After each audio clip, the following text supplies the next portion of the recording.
Hello YouTube! Welcome to another Let's Read of Fallout Equestria Project Horizons by Sombre. Chapter 3 Learning Curve.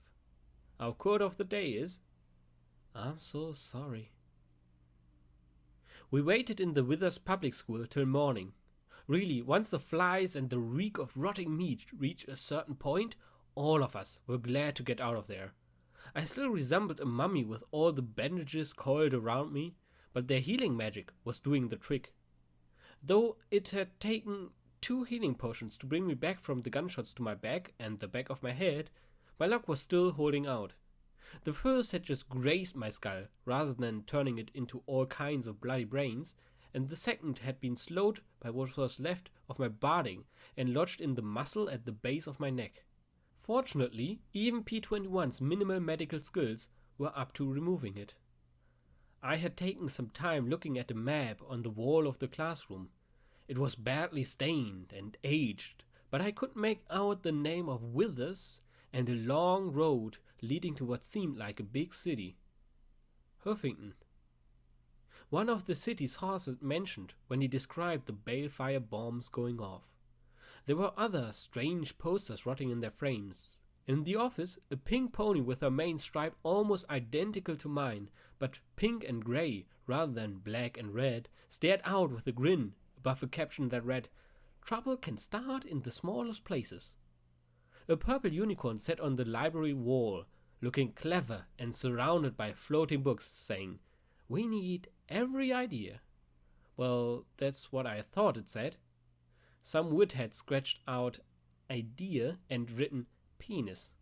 I got the joke. In the nurse's office, a soulful yellow Pegasus hugged a bunny while telling me, "Little ouchies are still ouchies." I knew there had been a war. Even security ponies had to learn history in '99. Zebras had attacked and attempted to exterminate all of ponykind. There had been 6 ministries that had done all they could to end the war and find peace for ponykind. They had failed. It might have been unfair of me, but I hoped that they'd done more to try and end the war than just make pithy quotes for posters. It had been a little amusing and a little disturbing to see Scooter handing the revolver from the farmhouse as casually as it were a toy. No, not a toy. She wasn't playing with it. She understood it as a weapon. She understood how to use it. She didn't even have her cutie mark yet, and she was better with guns than P-21. There was something profoundly depressing about that. When we'd gathered the weapons and ammo from all the raiders, it proved a somewhat daunting amount of firearms. "How are we going to carry all that?" I asked as I looked at the heap. There were at least 4 rifles, a shotgun, a revolver, the automatic pistols, 2 knives, a cleaver, 2 grenades, and the assorted junk we'd taken from the raiders. Between P-21 and me, we'd be able to do it, but it would still be quite a weight. "You don't need to carry all of it," School said as she looked at the heap. "Well, you wouldn't if you had some tools. What you can do is take them apart and just put the best pieces together." Take them apart? I levitated a rifle and concentrated. It was tough to telekinetically hold an object while messing with one small part of it, but I was able to unscrew and disassemble the various portions of the weapon. Immediately I saw what the teal pony had been talking about. Some of the screws on one rifle were almost rust-free. Another had an intact slide. One had a superior bell. Of course, I had to listen closely to her directions as I assembled one weapon from 4. When finished, my pipback suddenly showed a much higher value for my new rifle than any of the original 4. How it knew that was slowly driving me crazy. When I finished, I loaded 5 rounds into the clip and heard a comforting click as it loaded smoothly. "What about the rest of it?" P-21 asked as he opened up the duffel bag. To be honest, it looked more like a garbage bag with all the junk inside. School looked at it with a smirk. "Well, if it's light, take it. There'll be some pony that'll buy it for caps. If it's heavy and worthless, just toss it. unless you're close to a buyer. Most ponies haul around as much as they can carry, and when they find something good, they'll drop some more junk. Otherwise, let the finers worry about the coffee cups and stuff." She looked in the bag, and the teal pony frowned, seeming to be thinking of something unpleasant, and then smiled. "Oh, and the caps. They're money." Bottle caps? Did they really use bottle caps for money? From all the glares Scootle received from the others, it was pretty clear that they weren't happy with her for mentioning it. "Scoo!" shouted the pink pony, boing. "We were supposed to tell stablefolk their trash, remember?" I saw that the teal pony had been so helpful, was getting upset, so I adopted my easiest smile as I looked down at the fillies. "Well, I'm pretty sure she just wanted to be helpful after all the things that happened last night. Remember?" Scootle definitely perked up at that, but the others still didn't look too happy. I couldn't blame them. I'd be ticked too if I saw some rube talked out of unloading a stack of bits back in '99. Once we were outside and under the clouds, I felt a little vertigo. I still didn't look up. I'd have liked to think that I'd get over this eventually, but somehow I didn't think I would. Not completely. Still, as long as I kept my gaze at or below the horizon, I felt with it enough to move on. The road we walked along was faded and crumbly, but I felt a little more confidence with the clear path in front of me. While the open spaces to my sides weren't as overwhelming as above, I still liked to pretend that I was surrounded by nice, straight halls. At first, I'd been nervous about accompanying the Crusaders in my current condition, particularly with P-21 being so stubborn about not carrying a firearm. Scootle assured me that the Crusaders could handle themselves, and that the Raiders' capture was simply a case of bad luck. I passed out what weapons and ammo we had, saving the rifle for myself. I might not have known the specifics, but I knew which end went bang. I admit I was skeptical as many of the Crusaders chattered quite openly about what would happen when they got to town. Then I noticed that Scootle and Boeing weren't joining the conversations. When we encountered some strange spiny animals rooting through the rotten ditch beside the road, all they had to do was stop and the conversation ended. The 5 unarmed fillies disappeared into cover on the far side of the road. In fact, given how quickly P-21 disappeared as well, I was feeling just a little bit exposed, standing alone in the middle of the road. Only once Scootle and I had finished off the last of the strange mutated animals did my worries about them fade. If it hadn't been for my EFS, I wouldn't have known where any of the others were hiding. Once the danger was past, the Crusaders came out and once carefully carved off some pieces of meat, wrapping them in some scrap paper from my duffel bag. I tried to hide my disgust as I asked, "What are you doing with that, Scootle?" "Huh?" She looked up with a bloody knife clenched in her jaws. I did my best not to shudder. She stuck the tip in the corpse and answered brightly, "Oh, this? Rat hocks is good eatin'." I just turned my back and busied myself with not being nauseous or watching them finish their work. I'd stick with the sugar apple bombs. The trip along the road was made far easier by my EFS picking out threats before they could actually engage us. The most prevalent were the bloat sprites and rat hawks. The wildlife seemed incredibly aggressive, and even lone rat hawks didn't hesitate to charge our group. I took the opportunity to talk with Scootle about the wasteland. She seemed in delight, knowing more about the waste than P-21 or myself. "See, there's 3 kinds of folks. You got folks that'll help you out, folks that'll put a bullet through your noggin, and folks that won't lift a hoof for you, but probably won't kill you unless they got a reason. Make sense, Blackjack?" "Plenty. So, which are the Crusaders?" I asked with a little smile, half teasing and half curious. "We're the third, less you're on your own. Most folks are," she said without hesitation. "Crusaders look out for your own, and any filly or colt what needs protecting. Past that, we take care of ourselves." Not to insult you, but how do you take care of yourselves at all? P21 asked in his calm voice. What, you think because we're young we're helpless? And with a flick of her head she scooped a pistol out of her holster and pointed it right at his head, as if she had a sad spell herself. Then she grinned around the handle before spitting the pistol back into her holster. We don't fight lest we gotta. We stick together and hide when we can.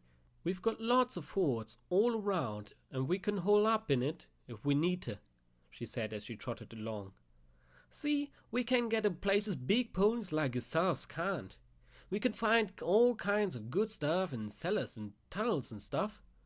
She sure seemed confident, and I reminded myself that these children lived in a brutal environment.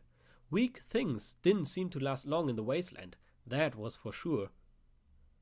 What about these finders? Shoot, finders care all about the caps. You got caps, they're your best birds in the world. You got nothing, and they'll piss on you as soon as look at you. Finders ain't no ponies' friends, and don't you believe 'em if they say otherwise. School and the other Crusaders definitely didn't seem very happy, even though they were apparently heading towards their town. So, who might help us? I asked her. Help you with what? She asked in return. That was a very good question. P21 and I hadn't really talked about what our next step was. I had one goal, but I didn't want to involve P21 just yet. I wasn't really sure how we'd handle it. Beyond that... Information. Some pony attacked my stable. I want to know why and what for. I described Deus, and the filly immediately looked concerned. Well, from what you said, I'm guessing he's a reaper. Why does that just scream bad to me? I asked sarcastically, getting a smirk in return. Reapers is what happens when raiders grow up. They're the baddest of the baddest. Don't take shit of no pony. There's only 100 of them, 'cause the only way to join is to kill another reaper, hoof to hoof. Monsters, one and all, Scoodle said darkly. Astel is a reaper now, Boing said to Scoodle. Astel is too nice to be a reaper, so it never happened, Scoodle countered. Astel? I asked, curious about this little digression. Crusader, one of first. Got started with the Reverend, Boing said as she bounced on her hooves in glee. I heard they had his thing, but then they had a fight and she went to join the Reapers. So what, I should go and ask a Reaper for info? That just sounded a little suicidal to me. Well, not unless you want a busted leg. School looked down at P21's limp and flushed a little. Sorry. Looking back at me, she went on. Reapers is folk tough. Got to cozy 'em up or pay 'em off in caps. The only time Reapers join up is some pony is crazy enough to attack 'em at the arena. Any pony else that might help? The first kind? I added with a small smile. School seemed to mentally scan her list. Well, there's DJ Pone3 on the radio. He's off in Manhattan, but he knows stuff what's going on everywhere. You can hear him all over the place. P21 and I shared a look and added it to the mind-bogglingly long list of what the fuck are they talking about. There's also them society ponies. I guess they technically count since they do help. Bunch of stuck-up thoroughbreds that give you a meal and then tell you how thankful you should be for getting it. They sound like a joy, I muttered. Any pony else? Well, you can talk to the college ponies, call themselves the well, most folks then just call them maggots. They're way over past the core, but you might run across them. They want to fix Equestria. Don't know how. They're nice to us, most often. If we ever come down with worms, we always ask them for help. They got this medicine that'll clean you out, lickety-split. I winced at that. Thanks for the tip. Oh, you forgot the Steel Rangers, Boing said as she made machine gun noises. I didn't forget 'em. Wasn't going to mention it, she said, sourly at the pink filly. Rangers might help you, they might not, might shoot you. They got their own things going on, mostly trying to figure out how them robo-ponies work in the core. I can tell you they won't give us a glass of piss. Robo-ponies? P21 asked, curiously. That's what they are, so don't you laugh. Pony gadgets wandering all over the core, dangerous critters too. You see a pony made of wires and lights, you best run. Can't kill 'em. School frowned and thought. There's the clavers, if you want, but I don't trust them one bit. The Enclave are Pegasus ponies. They're gonna swoop down and save us all, Boyne cried with a little cheer. A few of the other fillies also looked hopeful. I'll believe 'em when I see the sun, School replied sullenly. They give me the willies. They're no worse than ghouls, Boyne countered, and ghouls will eat you. School caught my look. She sighed and rolled her eyes, explaining it to the clueless stable ponies. Ghouls is ponies that are, well, they look dead, but they ain't. I'd been to Meat Locker and they wasn't nothing but friendly to me. Her certainty faded a little, and she amended. Well, some of 'em might try and eat you, but they ain't no different from raiders. Ghouls, Enclave, Steel Rangers, Eggheads, Society, Reapers, Finders, Crusaders.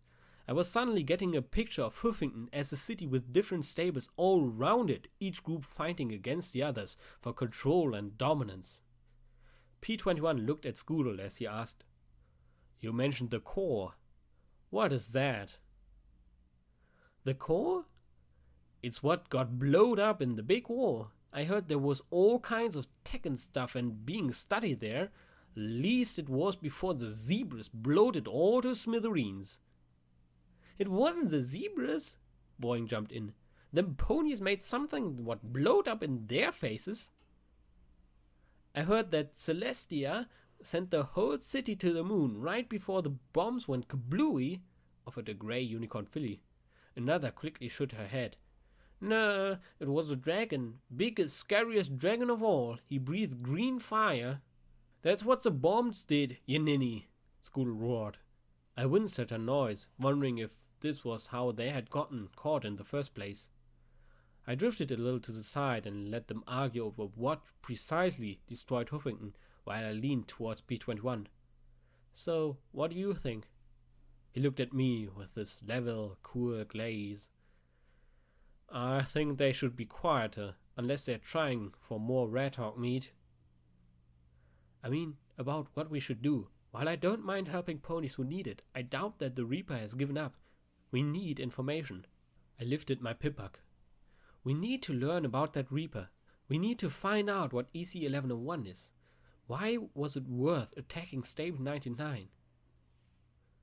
Did the overmare say anything about it, Blackjack? P21 asked as he looked at the bones of the ponies lying along the road. Oh, I'd completely forgotten about the files he transferred to my pippak. Not yet. There might be a clue about EC-1101, he pointed out in his calm, reasonable voice that was just a little aggravating. I know. I'll check it when we stop, I said in a soft huff. Then I noticed Boyne listening in. Something up, Boyne? I asked, not sure if I should be angry or not. Oh, nothing, she said with a giggle as she bounced along back over to the other Crusaders. That's a lot of bones. As we proceeded southwest along the road, the skeletal remains grew thicker and thicker, and the Crusaders grew quieter and quieter.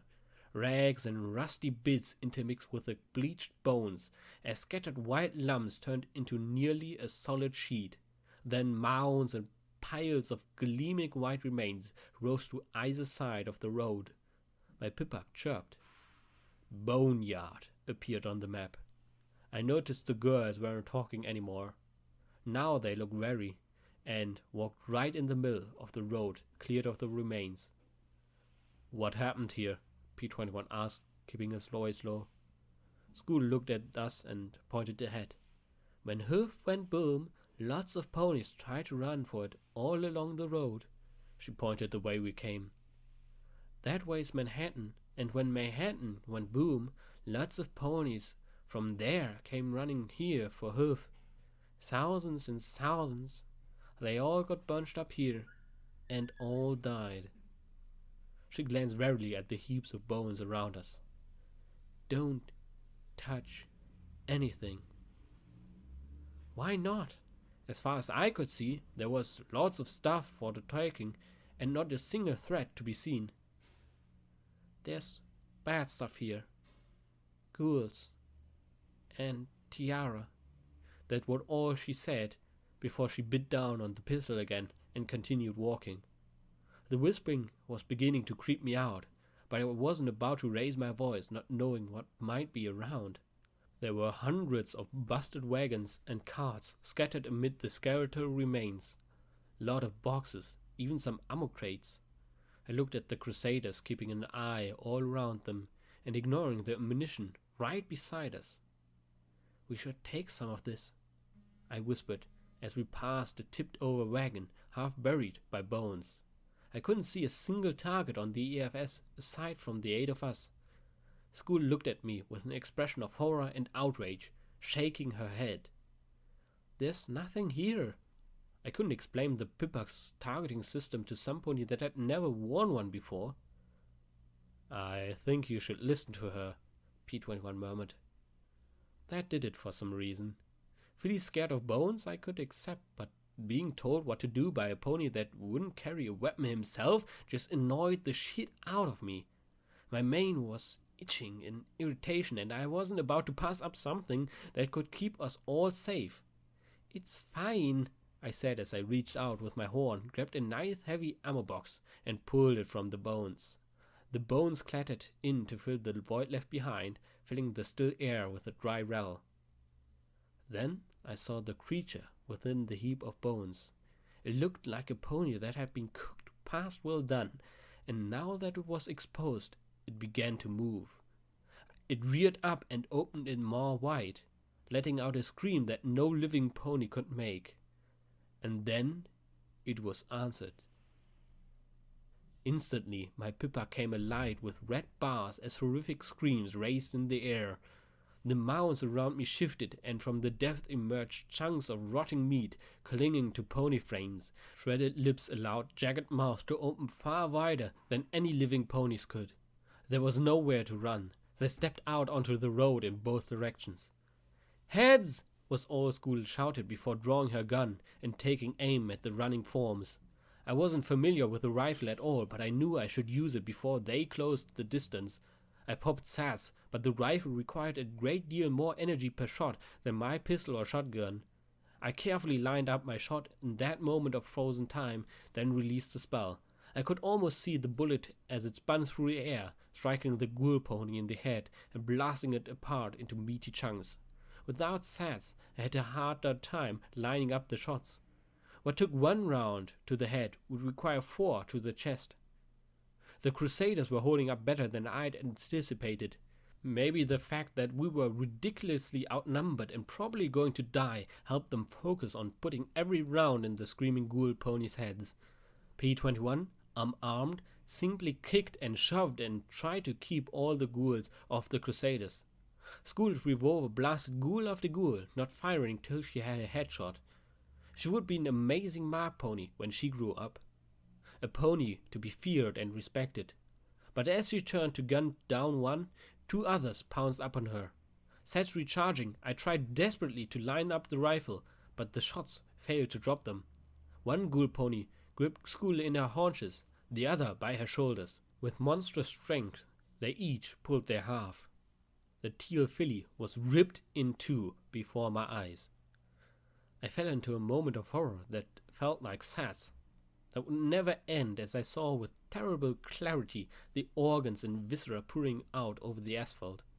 I smelled the wash of blood, even over the unnatural reek of the undead monsters around me. I saw the stunned look on her face as she slowly fell, and the pony that had weathered raiders and who knew what else died of my stupidity. I knew that I would never stop seeing that image for as long as I lived. No! I roared, rage seeming to guide my shots. Despite my tears blurring my vision, I laid down a rain of fire such that even the ghouls were momentarily beaten back. Every other bullet seemed to find skulls and vulnerable joints through my horn aid from the effort. When the rifle clicked on an empty chamber, a telekinetic stream of bullets flowed from my back into the magazine, and my attack continued. But there were more ghouls than I had bullets, and every second it seemed like more of the mindless monsters emerged from the bone piles. Soon the rifle went from firearm to club. There were just too many and too close for it to be effective. I'd have given my teeth for some shotgun shells. The monsters were starting to surround and overwhelm us, snapping with their broken teeth and kicking with shattered hooves. I would happily have stayed here until I was torn to pieces, but there were 5 more Crusaders and P-21 on the line. They were all going to die, and it was my fault. It couldn't get any worse than this, I thought. I'd soon think to myself, oh, silly Blackjack, it can always get worse. The scream from a nearby bone pile froze us all in place. A luminous green light spilled forth from a ghoul pony that at once started my bipuk clicking. Tiara! The ghoul screamed, looking down at us with its baleful gaze. The presence of its glowing abomination was tempered by one saving grace. Its presence made the hordes of ghouls back away momentarily. Tiara! Is that you? Step by step it approached, and my bipuk began to click faster and faster. I glanced behind me at the scratched and clawed Crusaders. If there was any way I could get them out of this nightmare, I'd take it. I put on my best smile and approached the glowing bull pony. Yes, it's me, Tiara. I looked at the glowing cutie mark etched into her blackened flank. Was it a mirror? No, a rel? No. Really? I think I lost my glasses. Up close I could see that the glasses weren't lost. They were melted. Glistening glass clung in cracked fluid charge, the blackened metal frame now seared to the flesh. Behind them, eyes glowed. She raised both her hooves in a creepy smile, then frowned as I hesitated. What was she doing, holding them up like that? Like she was going to do a hoof shake? Bump, bump, sugar lump, rump, she intoned, not seeming to notice me scrambling to match her moves. Oh, it's you, Diamond Tiara. I've missed you so much. She pulled me into an embrace, my pippa clicking like mad. Yes, it's been a long time. I held the hug for as long as I dared before backing away. A glance at my pippa saw the needle entering the yellow. Yes, it has been much too long. Work and all. Once more, luck saved us as my eyes glanced at some of the rusty debris around us. A brown metal spoon caught my eyes. How have you been, spoon? I prayed to the goddesses that it was a part of a name and not something like ladle. But my guess had been lucky enough to get a sigh of frustration. Oh, it's been terrible since I lost my glasses. I think something very bad happened, and I was looking for some pony who might be able to drag me to the Ministry of Peace for a new pair. I simply can't process all these stable orders for Golden without my glasses. She leaned towards me and missed me leaning away. Do you know what that pink hag told me? She said, Silver Spoon, if you bake cupcakes, and you'll have to clean the pans. Like, what does that even mean? Well, there's just so much work to do. I glanced over and saw a trio of ghouls devouring school while I chatted with a monster that was slowly irradiating us. And speaking of work, I really should get back. Busy, busy, busy, I said as I grimaced, fighting the urge to charge down the ghouls, defiling the slain filly. You've worked so hard for that silly person. They should give you more time off. Her glowing eyes turned to the Crusaders in P-21. Is that what you're doing now? I didn't think that you'd had to escort them yourselves.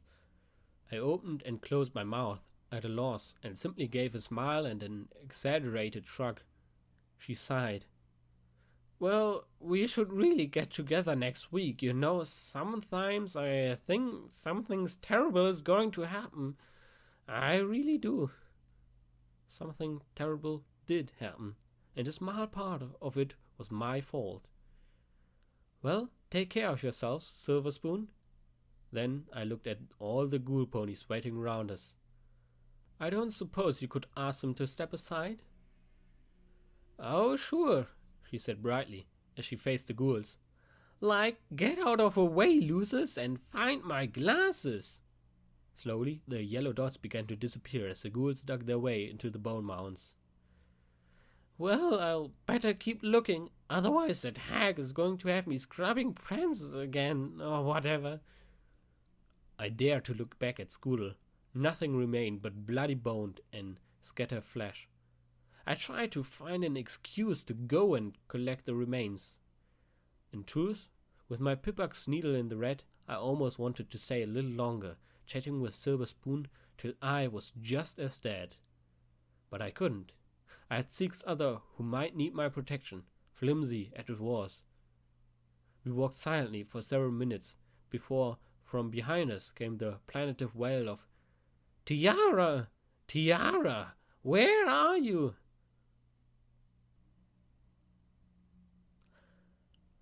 It was half an hour before we exited the boneyard. It didn't take long for the radiation I'd been soaking in to catch up with me and have me puking out my lunch. I felt like crap. I deserved to feel like crap. My guts gurgled and every square inch of my body felt like it had beaten. The Crusaders didn't say a single word. They didn't look at me or each other, but I could almost hear their thoughts in the back of my mind, saying over and over again, She killed Scooter for a box of bullets. Finally clear, I looked behind me, trying for some kind of smile, something to make this not the utter disaster it was.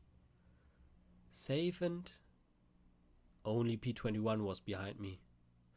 Sound. I looked at the long dead grass and bare bushes along the road. There was no sign of the Crusaders to be had. They left. How profoundly unsightful I'd become since I'd fucked up. Yeah, a little bit ago, he replied evenly as he looked along the road. I think there's a house up there. We can rest and take care of you. I don't want to be taken care of, I muttered softly. I'm sorry, did you say something? P-21 walked in front of me, his sure bluer eyes bearing down into mine. Sometimes we don't get what we want, he said as he nudged me towards a single-story house beside the road. Sometimes we don't get to sit around and have pity parties for our mistakes. Sometimes we just have to keep going because otherwise we might as well just die. That's what I started to say. He hit me hard enough to knock me on my side. I stared up into the sky and felt my guts churn and my pupils contract. I'm sorry, were you about to say you wanted to die? Is that it? He said as he glared down at me. If you were this weak, you should have just given yourself to Deus and had been done with it. I killed Scoodle, I yelled up at him. It felt like a confession. Yeah, you did, you fucking idiot, he screamed back down at me. Didn't I tell you to listen to her? Didn't you say to me that I know what's right when it comes to this sort of thing? But she's dead, Blackjack, and unless you wallowing in pity or dying will somehow magically bring her back to life, then this is accomplishing nothing except indulging in your own selfish wishes. I slowly opened my eyes, looking into his. He hated me. I hated me. Yet no matter how much I wanted to be done, I had to admit that he was right. Me dying right now wouldn't bring back Scoodle. It wouldn't right some great cosmic wrong and fix anything. It would just be another corpse in the wasteland. I'm so sorry, I whispered softly. Then prove it, Blackjack. Live and don't ever fuck up like that again. Learn from this, because if you ever kill any other pony through stupidity, then I will fucking end you. He shoved his head under my shoulders and turned me over so I no longer stared into that terrible void above. Only now I had an equally vast void within, and I couldn't look away from it. When I had been a little filly, I'd been drilled on the various stages of radiation poisoning. Nausea arrived first, followed rapidly by diarrhea, headache, muscle weakness, and fatigue, bruising, main loss, neurological disorders, and at the most extreme end, being cooked by the prolonged exposure. That was the flesh-melting radiation I was so concerned about. P-21 managed to get me into the Delaric Towers after I had shot myself, but before I collapsed. Lying on my side on a filthy mattress, I felt like I was rotting from the inside out. That wasn't completely inaccurate, as the next time my bowels moved, it was to dump blood over my hind legs. I drifted between guilt-ridden consciousness and blissful unconsciousness. The worst was when I was stuck between the two. I saw Deus laughing at me as he sawed off my pip-bug with a chainsaw penis. The overmare reminded me that I was ultimately disposable. The little orange pony figurine told me that she could only help so much. I'd have to get up and be strong on my own. I felt eyeglasses melting on my face and covering my cheeks in cracked glass. Scoodle's severed head lay on the bed next to me and whispered softly over and over again, "Stable ponies don't know nothing. Don't touch anything." All the while, P-21 nursed me back to health. He'd disappear for hours on end, and I'd lie there, wondering if he'd died or simply moved on.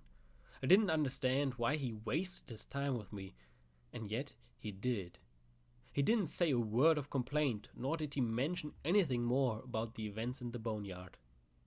When I awoke to lucidity, feeling like a clogged-up toilet, I saw the sprite bot hovering before my face. Watcher cleared his throat. "So, is this it?" I carefully raised my head. The sprite bot wasn't transforming into some face-eating nightmare. "Watcher?" "Yeah, that's me. What about you, Blackjack? Is this it? Is this the point where the wasteland breaks you?"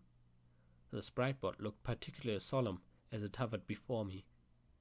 Carefully, I pushed myself up and covered my haze with my hooves.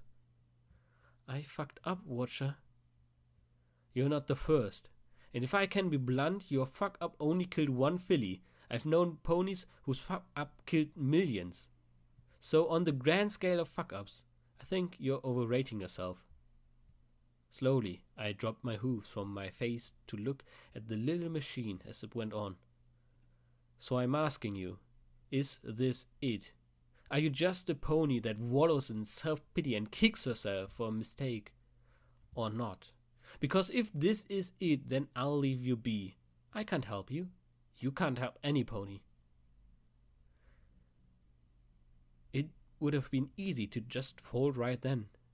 But as I sat on the edge of my bed, damn me, I couldn't help smiling as I looked at the machine. I reeked of vomit, crap, blood, and despair, but still, I felt my lips curl mirthlessly as I looked at the device. "Are you on that grand scale of fuck-ups too, Watcher?" There was a long pause, and I wondered if I'd offended him to the point that he would just wash his hooves off me. "Yeah, I am." "Did your fuck-up kill some pony who didn't deserve it?" There was a silence, and I knew he wouldn't answer. He didn't have to. Sat there for a minute longer, looking at my hooves. I was so proud when I saved those girls from those raiders. Now, I closed my eyes and grit my teeth. It would be so easy to just give up. Fold the hand, cash in the chips. Quitters might not go bust, but they also never make it big. I opened my eyes as I looked right at the machine, wondering what Watcher's face looked like right now. Finally, I asked softly, "So, how do I move on, Watcher?" "You do everything you can to make up for it, knowing that you'll never succeed in getting rid of the guilt. You'll devote yourself to spending every second trying to better, despite the fact that it will be never enough. And you pray with every single good act that you do that somehow, when your life is over, that your lifetime will come close to making up for the wrong you committed. Watcher spoke so clear and true that I couldn't stop smiling and crying at the same time. Well, that sounds like a plan, I whispered. So, where do I start? Turns out, starting involved me getting off that filthy bed and finding some Redaway before I either died or outright grew a second hand. While that might have doubled my smarts, it wasn't something I was exactly looking forward to. On the plus side, Watcher knew a possible source of the radiation-purging drug. His guide carriage had crashed with a load of Ministry of Peace supplies that hadn't been scavenged. The reason was simple. "Those are some nasty-looking reptiles," I muttered as I looked down at the lake surrounded by dead trees and gangly weeds. A small island on the cove was connected to the mainland by a rotten bridge. I could barely make out the side of the upside-down sky carriage mixed in with the remains of a gazebo. P-21 and I were crouched in the flattened remains of a small cottage, and a small ways above the grey waters of the small lake. Lake Macintosh appeared on my Pippak map. I had no idea what the reptiles might be. No doubt if I put a hunk of their remains in my bag, something would pop up. In his scavenging, P-21 had rounded up 6 rounds for the rifle and 6 shotgun shells. Would have to do. "You're being stupid again," P-21 warned me. "Ending me stupid?" "No, just standard stupid." "That means I'm improving," I said, and even he smiled at it, shaking his head. I looked at the gazebo and crash carriage. The EFS informed me that there were 3, but after the boneyard, I wasn't going to take it for granted. "I'm dying without that Redaway," I said as I slumped against the mossy foundation stones. "A few more days and I'll go like Hoss did. Say I'm wrong." He pressed his lips together as he scowled at me. "So, let me sneak over there and get it," he pressed. "No," I replied firmly. "I appreciate all the help you've given me, P-21, but I'm not going to let you risk your life for mine over this." He might be sneaky, but I had no idea if those mutant animals could sniff him out. I wasn't about to let him take that chance. "You let me? You're dying of radiation poisoning, Blackjack. How are you planning to stop me?" he asked as he turned towards the ruined gazebo. I just looked at him, then down at the lounging mutant alligators. The rifle came up, and without any hesitation I fired a shot right into a mutant gator. It gave a bellow and rose off the water, charging towards the 2 of us. P-21 stared at me with a scathing look that would do any raider proud, eyelid twitching before he turned and ran for cover. "Sorry, P-21, I've got to save my own life this time," I said as I faced the enemy. One way or another, it was about to be resolved. I triggered my sets and placed 2 rounds exactly in the forehead of my target. The 4th round caught his eyes and the beast staggered. The 5th missed. The final round, 3 past what I hoped to use, dropped the beast in a track. I discarded the rifle and backed away, up the hill as rapidly as I could. The radiation poisoning and fever were slowing me down, but it still kept the gators in front of me. Out came the shotgun as the 2 closed in. The recharge on my sats slowed to a crawl as I unloaded shot after shot into the leading crocodile. 3 shots left. 2, 1. The buckshot of the final round scattered its brain across the back. Unfortunately, I was now out of ammo. This would normally be the point where I would die and P-21 would take over and probably do the wasteland a lot more good. There was just one catch. I wasn't done paying for a little teal pony. As the gator lunged, my magic flipped the shotgun vertical and rammed it into the gator's mouth. It hissed and tried to claw at the pump action, the weapon bending under the ferocious strength of its jaws. From my saddlebags, I floated an apple-shaped grenade and plunged it straight into the radiator's maw. My telekinesis plucked the stem from its tip as it disappeared down the gator's throat. 5, 4, 3, 2, 1. The shotgun snapped in 2 and immediately I backed away, trying to draw out my last grenade. The mutant gator exploded in a nice spray of faintly radioactive blood. Given the massive dose I'd already taken, I quickly moved away before I skimply keeled over dead. I really didn't want to win and then just fall over. Slowly, I staggered my way down towards the rotten bridge in the gazebo. P-21 emerged at my side. Feeling better? His tone might have been snide, but there was some sincerity in his question. A little bit, I replied. The wastelands were giving me a brutal education, but I would rise to the challenge. I'd be stronger, and I'd try to never let my stupidity endanger another pony if I could. I know you wanted to help me, P-21. I'm sorry that I couldn't let you this time. He rolled his eyes and gave a long sigh. I'm back in the stable again. I detected more than a little bitterness in that comment. I looked over at him in confusion as he walked over the bridge. Huh? He rounded on me, teeth bared as he glared with undisguised anger.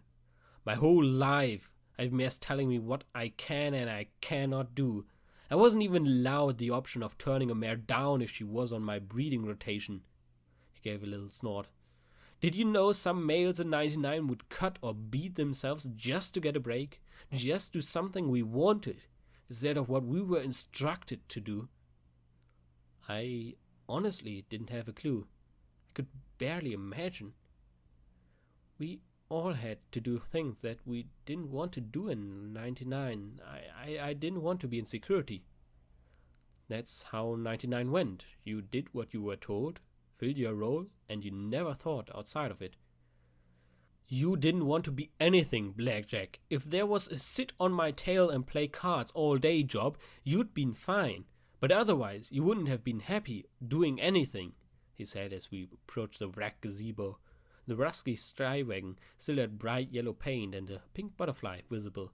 Inside were a number of rotten and rusty boxes, but there were at least 3 that appeared to be intact. Tell me you had some pinning need to be in maintenance, mere like rivets. Did you curse your rotten luck that you missed out on protein recycling duty or an exciting future in waste management?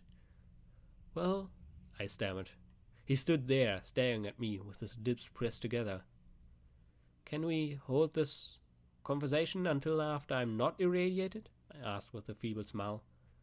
No, I don't think so. I think I want to have this conversation right now, he said in his firm and irritated voice.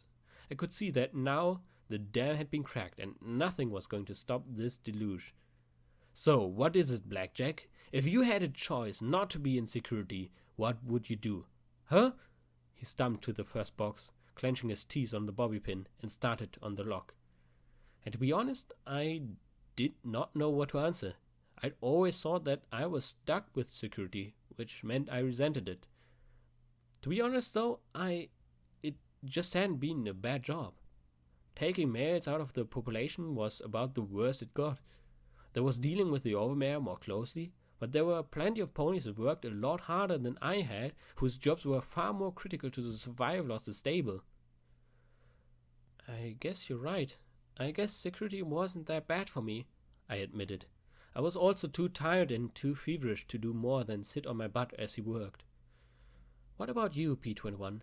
Tell me what you wanted to do. He kept his glare on the lock. I sighed. If you want, that is. He glanced at me and then opened the lock. Inside were 2 healing potions and some radix. Don't let the radiation get you down, the label read. I wanted to be a teacher, he said, finally, softly. A teacher? I winced at the skepticism in my voice. I just couldn't imagine a male doing that. Yes, a teacher. He examined one rusty lock on the second, jammed in the screwdriver, and gave it a hard twist. With a pop, it opened right up. Before I was P1, I tried to learn all I could about arcane sciences. That was how I knew duct tape so well. I studied off her as she went through training. I thought that if I knew enough that maybe the overmare would let me teach. I would have been fine doing both jobs. He opened up the crate and took out 2 empty syringes and 2 boxes of some kind of canned meat. You know what the overmare said? She said she let me teach sex education in my breeding rotation. I winced. That sounded just like her. I lay down, feeling lightheaded. My eyes stared at the third container as he attacked the lock with bobby pin and screwdriver. Still, a teacher? I said as I closed my eyes, feeling exhausted.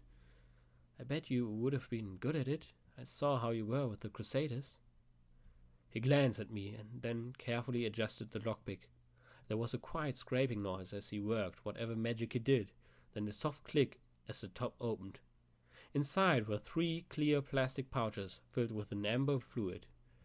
"Wear it away, your source of radiation relief," it proclaimed. Well, if it's any consolation, I think you were one of the best mayors in security. No pony else would have tried to stop Daisy and Marmalade from beating the snot out of a male, and you were the one who came up with the idea to lead Deus out of the stable. You have no idea how depressing that statement is, I said. He huffed me on the first pouch, and after filling with a straw for a moment, I slurped it down. Oh, orangey. On my pip-buck, the red meter dropped a little bit closer to yellow. By the time all 3 doses were inside of me, the needle hovered around the middle of the yellow band. I still felt crummy, but a little better than I had before.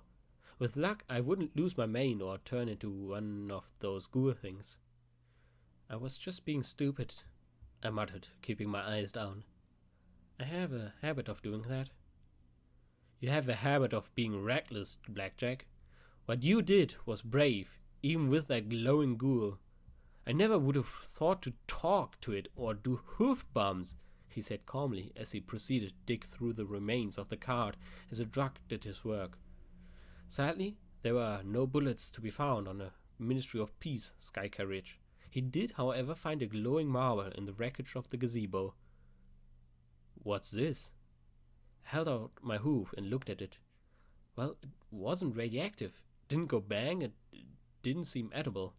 I dropped it in my bag and frowned as Lake Macintosh Memory Orb appeared in my inventory. How the heck did my pip-bug know what it was when I didn't? No clue. I'll worry about it later. Standing, I had to admit I felt stronger. Not 100% yet, but better. So, does it mean the next time I see Watcher I can tell him we're friends? I was only half serious, but the other half of me was curious about his thoughts. No, he replied firmly, and then gave me a grudging smile. But we're closer to it than we were. Well, that means I'm improving.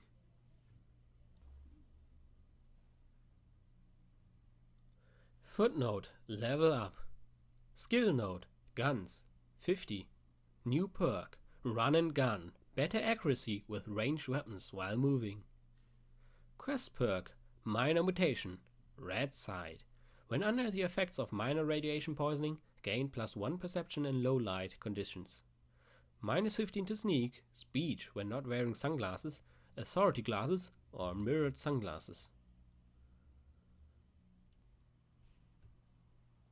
So, this was Chapter 3 of Fallout Equestria Project Horizons. I hope you enjoyed it. I'm sorry for messing up a little bit with the tiara voice. I know that sounded ridiculous. I'm really sorry. I really got to improve my female Philly ghoul voice. Or not Philly anymore, but just my female ghoul voice is really crappy. Okay, so that's everything. I hope I'll going to see you next time. Until then, bye bye.